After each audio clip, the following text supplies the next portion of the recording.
ሰላም ውድ የቻናላችን ቤተሰቦች እንደምን አላችሁ? ዛሬም በአዲስ ፕሮግራም ወደ እናንተ ይዘን መተናል። አዲስ ርዕስ፣ አዲስ አስተሳሰብ ነው እንግዲህ በእኛ ቻናል የሚተላለፈው። ወቅታዊ መረጃዎችን እና አንዳንድ ያልተሰሙ ልዩ ዘገባዎችን ወደ እናንተ ይዘን እንመጣለን። ይሄ ግን ሊሆን የሚችለው ከፋይናንስ፣ ከትምህርት እና አጠቃላይ ከማህበራዊ ጉዳይ አንጻር ነው። ዛሬ ደግሞ ንግድ ባንክ እንግዲህ ባለፈው አመት አንድ ፕሮግራም አስተዋውቆን ነበረ። ለመንግስት ሰራተኞች ወይም ለተቀጣሪዎች በወር ደመወዛቸው ልክ ብድር አበድራለሁ የሚል ተናግሮ ነበረ። ይህንን በዚህ አመት እንግዲህ ተግባራዊ አደርጋለሁ እያለ ነው። ይሄ ብድር ደግሞ ከየት ነው የሚጀመረው? እንዴት ነው የሚሰጠው? ዋስትናው ምንድነው የሚለውን ብዙዎቻችሁ እየጠየቃችሁ ነው። አንዳንዶቻችሁ ግን ያለ ዋስትና ነው ብድር የሚሰጠው እያላችሁ ነው። ዋስትናማ ግዴታ ነው። ዋስትና ይኖራል። ግዴታዎች አሉት። አንደኛ ከተቋሙ ደብዳቤ ማጻፍ አለባችሁ። ብድር ለማግኘት ቀድማችሁ ደብዳቤ ማጻፍና የዋስትና ኔት የምታገኙትን ደሞዝ እዚያ ደብዳቤ ላይ መገለጽ አለበት። ወይም እዚያ ደብዳቤ ተቆራራጭ በዳ በተለያየ ነገር የማይቆራረጥ መሆኑን በወሩ ምን ያህል ገቢ እንዳላችሁ ማሳየት መቻል አለባችሁ። ያ ደግሞ ከተቋማችሁ የሚጻፍላችሁ ደብዳቤ ነው ማለት ነው። ይሄ አንደኛው ሪኳየርመንት ወይም አንደኛው መስፈርት ነው። ሁለተኛው መስፈርት የሲብር አካውንት መክፈት አለባችሁ። በራሳችሁ ስልክ በራሳችሁ ማንነት የተከፈተ የሲብር አካውንት እዚያ በእነሱ አካውንት ወይም በንግድ ባንክ አካውንት መከፈት አለበት ማለት ነው። መከፈት ብቻ ሳይሆን ትራንዛክሽን ሊኖረው ይገባል። ደሞዛችሁ በዚያ በኩል ሲተላለፍ እንደገና ትራንስፈር ሲደረግበት የሚያሳይ መሆን አለበት ማለት ነው። ብድሩ እንዴት ነው የሚሰጠው ወደሚለው እንምጣ። ብድሩ እንግዲህ የሚጀምረው ከግማሽ ወር ደሞዛችሁ ሊሆን ይችላል። ለምሳሌ በወር ውስጥ 30,000 ኔት የሚከፈላችሁ ቢሆን 15,000 ለአንድ ወር ያበድራችኋል ማለት ነው። 15,000 ብር ለአንድ ወር አበድሯችሁ በአንድ ወር ውስጥ የምትመለስ ግዴታ ውስጥ ያስገባችኋል። በነገራችን ላይ ለዚች ለ15,000 ብር ወይም ለግማሽ ምሳሌ ነው የምጠቅስላችሁ፣ ለግማሽ ወር ደሞዝ 3% ወለድ ይታሰብባታል። 3% ወለድ ይታሰብባታል። በዚያ በአንድ ወር ውስጥ ካልመለሳችሁ ግን ያው ቅጣትም ወለዱም እየጨመረ የሚሄድበት ሁኔታ ይኖራል ማለት ነው። ሙሉ ደሞዝ የአንድ ወር ደሞዝ ለምሳሌ አንድ ሰው 40,000 ብር ኔት የሚከፈለው ቢሆን 30,000 ብር የሚከፈለው 100,000 ብር የሚከፈለው ቢሆን በእርግጥ የለም እንደዚያ ላይኖር ይችላል። እሱን ሙሉ መበደር 100,000 ልትበደሩ ትችላላችሁ በሲብር ማለት ነው። ይሄ ለ3 ወር የሚቆይ ነው። ለ3 ወር መቆየት ትችላላችሁ። የአንድ ወር ደሞዝ ከተበደራችሁ በ3 ጊዜ ክፍያ እንድትከፍሉ ማለት ነው። በዚህ ክፍያ ግን ወለዱ 8% ነው የሚሆነው። እያችሁ 8% እዚህ ጋር ወለድ ይሆናል ማለት ነው።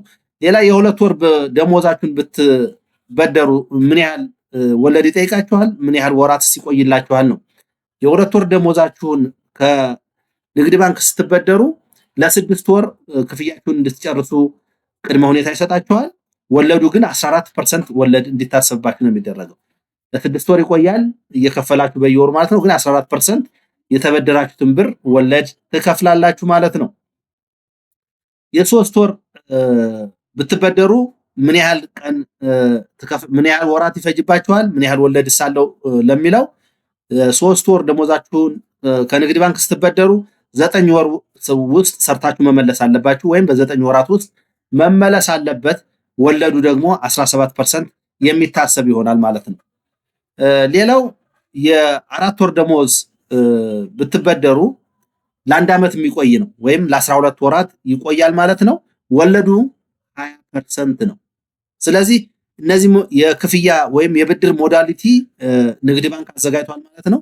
ስንት ናቸው ማለት ነው? ወደ 5 ሞዳሊቲዎች አዘጋጅቷል ማለት ነው። የመጀመሪያው ግማሽ ወር ደሞዛችሁን፣ ከዚያ በመቀጠል የአንድ ወር ሙሉ ደሞዛችሁን፣ ከዚያ የ2 ወር ደሞዛችሁን፣ የ3 ወር ደሞዛችሁንና የ4 ወር ደሞዝ ድረስ ሙሉ ክፍያ ብድር አገልግሎት ይሰጣችኋል። እናንተ ደግሞ በዚያ ልክ ክፍያውን መፈጸም እንድትችሉ የተዘጋጀ ሞዳሊቲ ነው። እንግዲህ ከግማሽ ወር ደሞዝ ጀምሮ 3% ወለድ ትከፍላላችሁ። የአንድ ወር ደሞዝ ላይ 8% ወለድ ትከፍላላችሁ። የ2 ወር ደሞዝ ላይ 14% ወለድ ትከፍላላችሁ። የ3 ወር ደሞዝ ላይ 17% ትከፍላላችሁ። የ4 ወር ደሞዝ ላይ 20% ወለድ ትጠየቃላችሁ። ወደ መመለሱ ቅድም እንዳልኳችሁ ክፍያውን ወይም ብሩን እዳችሁን ለመመለስ ደግሞ የግማሽ ወር ከሆነች በአንድ ወር ውስጥ ትመለሳለች ማለት ነው። ይሄ ህግ ምናልባት ከእንትን ጋር ይያያዛል። አንድ ሰው ባለዕዳ ሲሆን ወይም በህግ አግባብ ሲጠየቅ ብር እንዲከፍል ወይም ዕዳ አለበት ተብሎ ሲታሰብ የደሞዙን ከአንድ ሶስተኛ መብለጥ የለበትም ስለሚል ለምሳሌ የግማሽ ወር በአንድ ወር መመለስ ማለት ከዚያ ጋር የሚሄድ ነው። የአንድ ወር በ3 ወራት መመለስ ማለት አንድ ሶስተኛ ነው ኦልሞስት። የ2 ወር በ6 ወር መመለስ ማለት ተመሳሳይ ነው።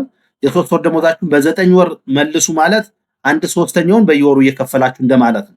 የ4 ወር በአመት ከተባለም አንድ ሶስተኛ ነው። ስለዚህ ህጉንም መጣስ ስለሌለበት ህጉንም መሰረት ያደረገ የክፍያ ስርዓት አዘጋጅቻለሁ እያለ ነው። ይሄ የሚሆነው ግን በቅድሚያ ከተቋማችሁ ላይ የደሞዛችሁን መጠን የሚያሳይ ኔት የምታገኙትን ደሞዝ የሚያሳይ ደብዳቤ ጽፋችሁ ከመጣችሁ በሲብር አካውንት ከከፈታችሁ በሱ በኩል መበደር እንደምትችሉና ክፍያውንም በሲብር በኩል ማድረግ ትችላላችሁ በሚል ንግድ ባንክ እንግዲህ አዲስ አሰራር አምጥቷል።